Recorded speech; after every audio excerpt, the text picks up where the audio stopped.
All right. Yeah. So we can get started then.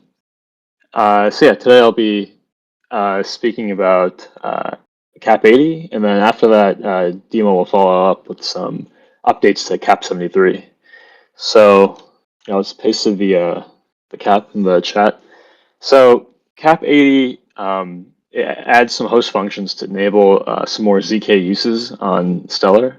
So in Protocol 25, we added G1 add, G1 multiply, and pairing host functions, which gave Stellar BN254 feature parity with Ethereum. But this CAP proposes some additional host functions to allow for better performance. So the functions are some BN254 arithmetic host functions, BN254 G1 multi-scalar multiplication, and is on curve checks for BLS G1, BLS G2, and BN254 G1. So the arithmetic host functions are expensive to implement on the guest side, which is why we're proposing adding these to the host, and the same applies for the on curve checks. We're also adding G1 multi-scalar multiplication because the cost of repeatedly converting points between the external and internal representation can be expensive. And with these repeated add and multiplication host function calls, do those conversions on each call back and forth, which is pretty expensive. So this multi-scalar multiplication host function will allow a contract to only do this conversion once at the beginning and the end. And we already have cost types for most of these host functions. So the only one we need to add is for BN254 G1 MSM. So I don't think there's anything that controversial about this change. We're taking feedback from the ecosystem on what they're asking for. But I wanted to open this up to any questions. If anyone has any opinions on any other host functions we should add, are there any questions?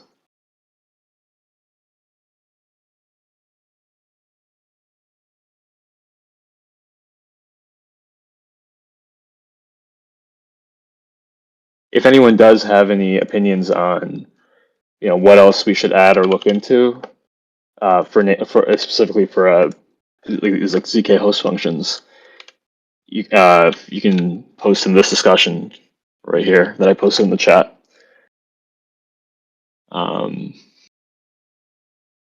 So if there's nothing else. No one has any other questions or input. Jay, if you don't have anything to add, then let's see. No, I think it's fairly straightforward, and these functions all exist already for BRS as well. Seems to be useful to have. The reasons they won't add it in the first place is likely just we were trying to get it on par with Ethereum in the first iteration and then gather feedback. So these are the second round, which makes sense to be added. Yeah, makes sense. Oh, I see. Matthias is typing something.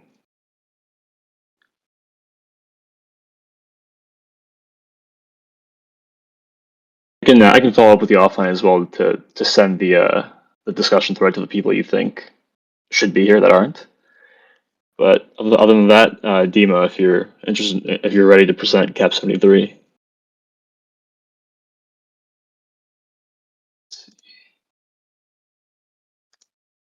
Yeah, go ahead, Dima. All right. Thank you. I guess one thing you could mention for CAP-80 is that it's actually about 3 times improvement in performance for the contracts that actually try to use these functions in some interesting applications. So yeah, it seems like a very cool thing to have. All right. With that, let me link CAP-73 and discussion of CAP-73.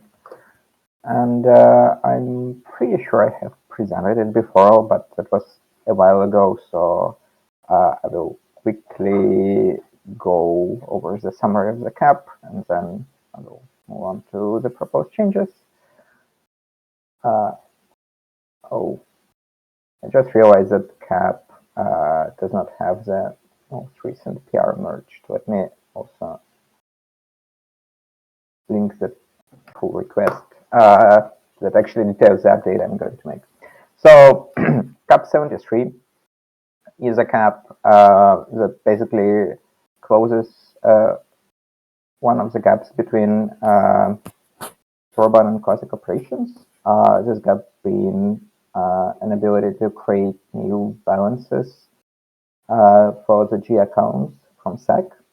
As you may or may not know, currently, if an account does not exist, you cannot transfer XLM to it. And if a trust line does not exist for a classic asset, you cannot use SAC to perform a transfer to the respective G account. And this is a little bit annoying because in order to fix this behavior, you need to actually go out of Soroban ecosystem and go back to the classic operations, which is generally quite suboptimal developer experience.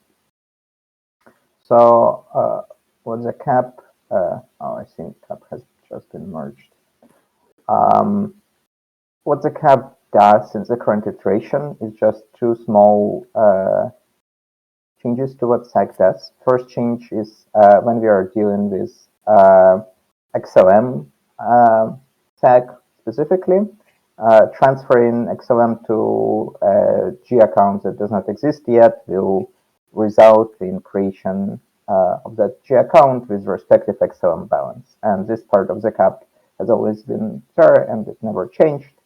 So both basically allows creating new accounts, new G accounts from Soroban, and in general just closes the gap in behavior where now for XLM stack you can just transfer to any address, and if it is a G address, and an entry will just be created, which is a big win for the developer experience. The only caveat to be aware about is the transfer has to cover the base reserve for a new account, which is 1 XLM. So if transfer is below 1 XLM, it will still fail as it does today, but there's really nothing we can do about it. It's just the semantics of the account. What has been changed is trust line support. Before that, CAP had a couple of functions to deal with the trust lines, and since then I just simplified this a lot to add only a single function. And this function is called allow trust, and it takes in an address and maybe creates a trust line.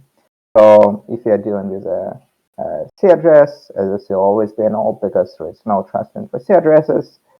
For a G address, if there is an existing trust line, then again, it's an alt. And only when an address has no trust line, we will require authorization from this address. And if there is the proper authorization provided, the trust line will be treated. And the reason for why we are not going for the automated approach as we do with XLM is precisely the authorization part, because it is somewhat non-trivial observations that transfer may sometimes require, like if we may transfer to non-existent trust lines to request auth from the transfer recipient and create a trust line, that would result in a very non-trivial developer experience, because suddenly your transfers may sometimes require additional auth from the recipient, but this behavior is like really an edge case and it's hard to notice.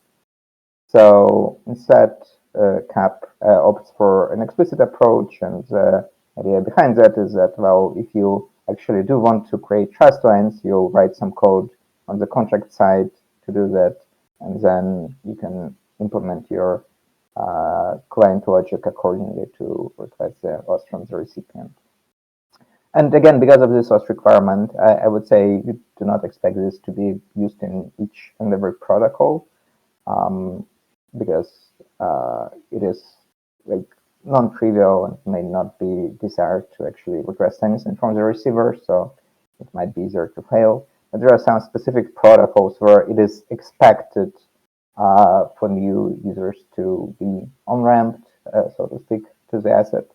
And for these protocols, this would be a useful addition to do things within the protocol. I guess there is still a point of debate for the automated solution. Transfer to a non-existent trust line would always require us. I'm like not super settled on the current way, so would be interested in hearing any feedback.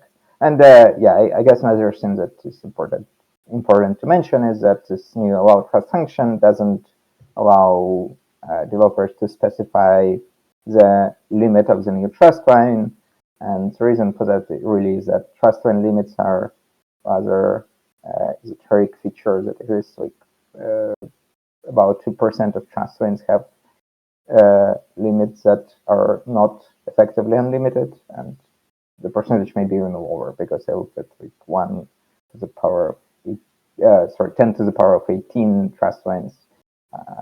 Realistically, we could maybe even reduce the threshold. So it is basically advanced functionality, and for what the CAP tries to do, it does not seem useful in any way. Like, it doesn't seem like contract developers can make an educated guess on what the new trust line limit should be, and a very safe default is an unlimited trust line that users that do care about the limits can then manage, but I would expect such users to actually set up the specialized trust lines in advance, not being on-ramped by some bridge protocol or something. So just trying to keep protocol simple here and make it straightforward enough for developers to use it.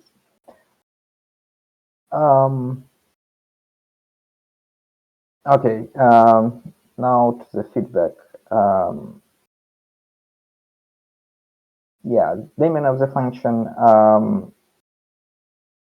Change the solid will perform. Well, it is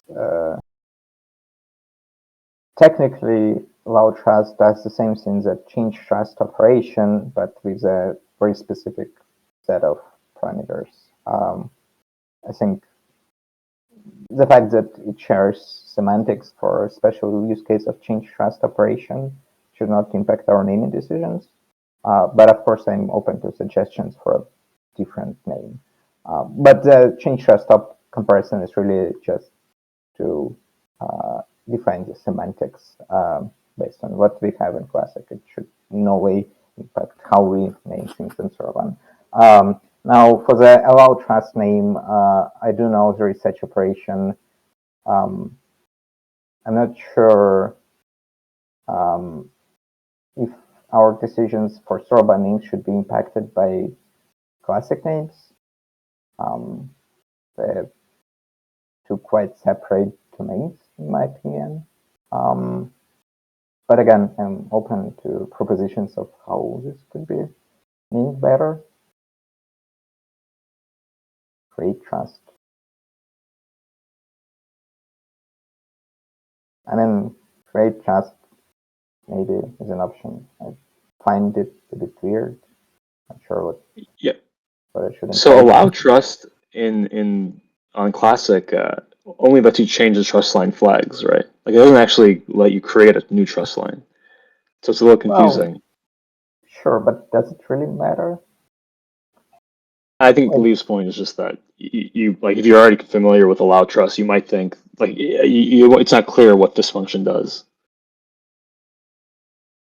Well, maybe on this rather that Soroban function exists in Soroban, so I'm not sure if we should base naming on what we have on Classic. And I would prefer to use whatever name conveys what this exact function does. And allow trust may by no means be a perfect name. I'm just saying that like I wouldn't look back on Classic operations. I would just name it in a way that is clear enough. Create trust is not very clear to me. But I don't know, maybe if it's clear to everyone, I find this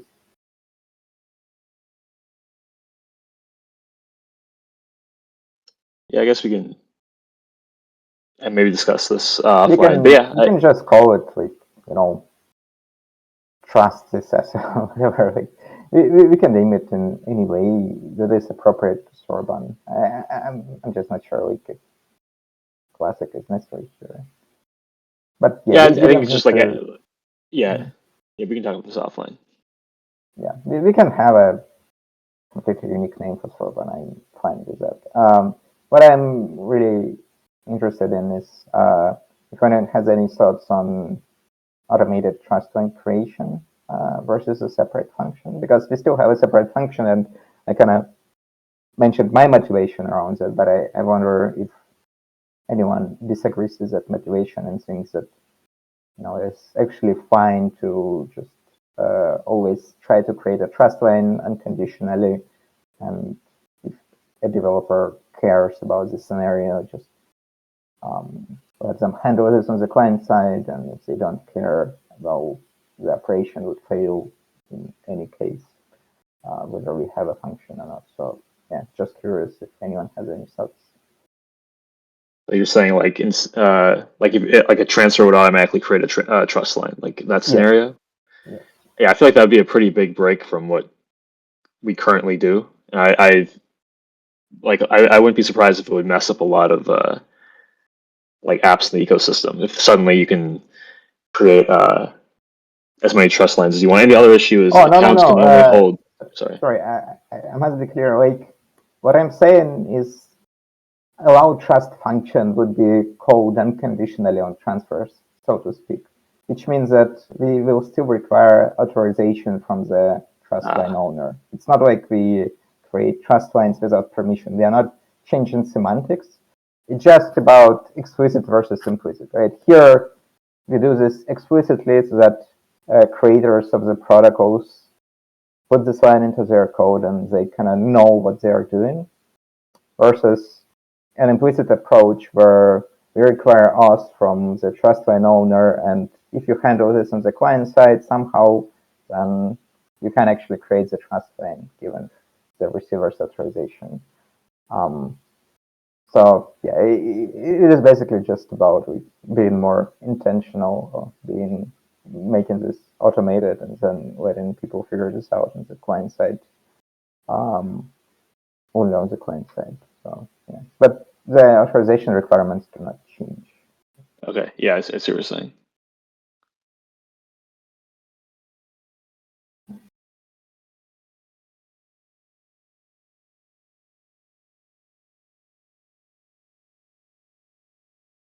Matthias, which one do you think is better, DevX? Better than which case is better than which case?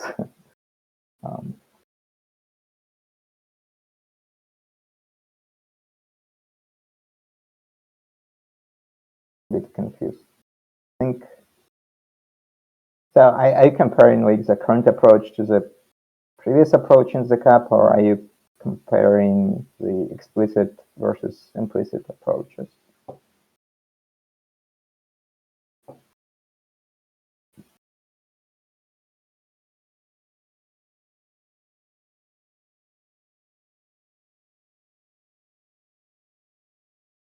Yeah, I'm not sure. Maybe.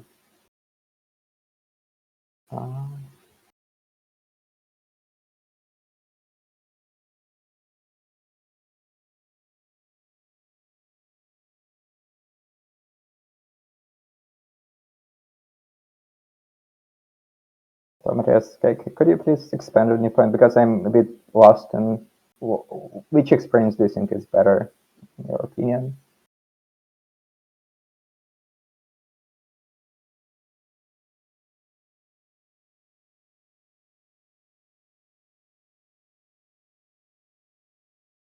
I cannot hear you.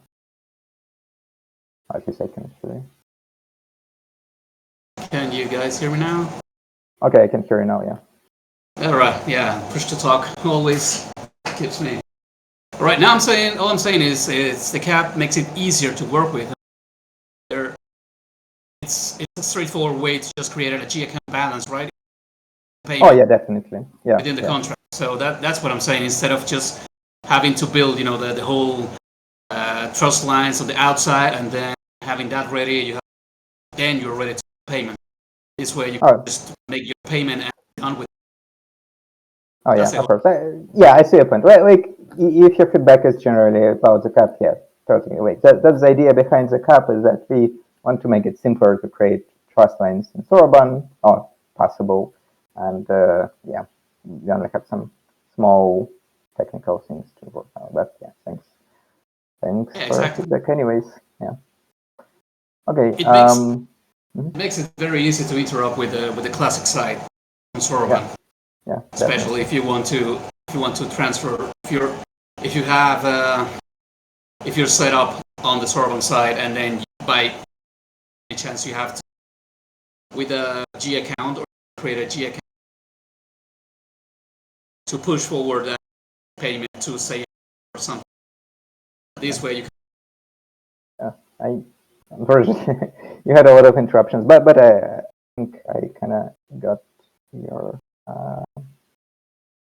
idea. Yeah, definitely creating G accounts. Like specifically creating G accounts is definitely going to be very simple, and yes, there's no frictions there. So that's like the most simple thing to do. Okay, Lee has left some feedback as well.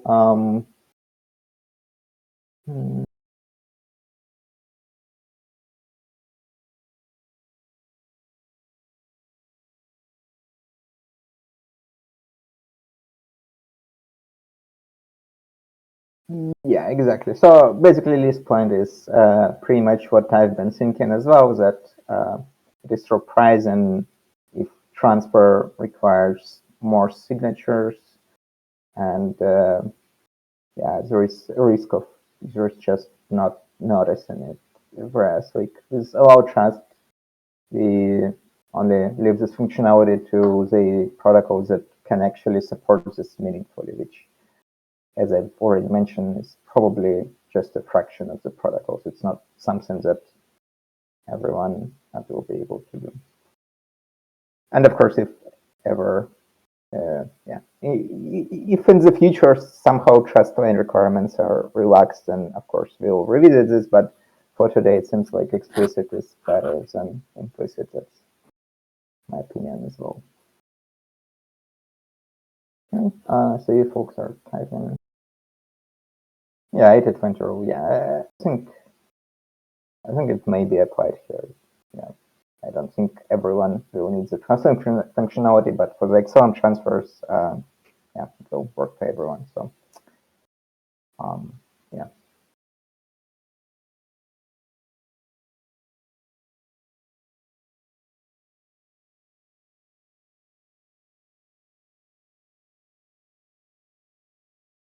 Yeah, exactly. We can always do this in automated fashion if it proves to be more useful.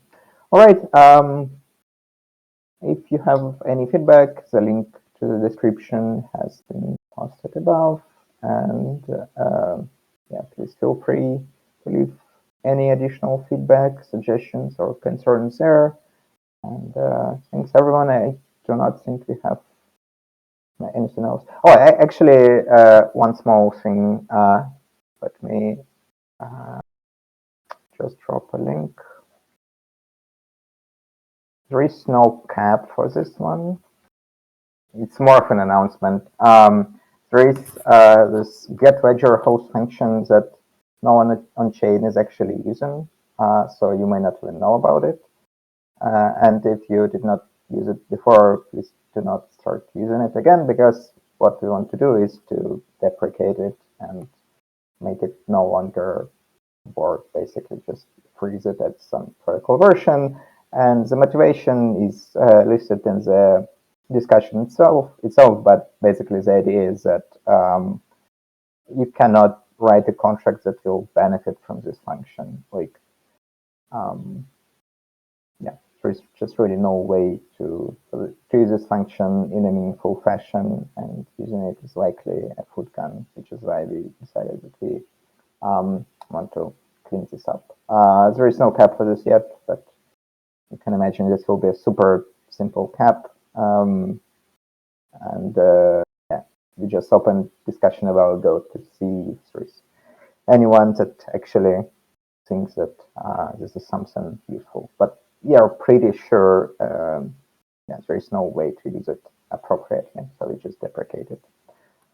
And yeah, again, if you have any comments for this one, please feel free to leave on the discussion. It's just an announcement, basically, to bring everyone's attention to this. And now I think that's pretty much it for today's meeting. So thanks, everyone.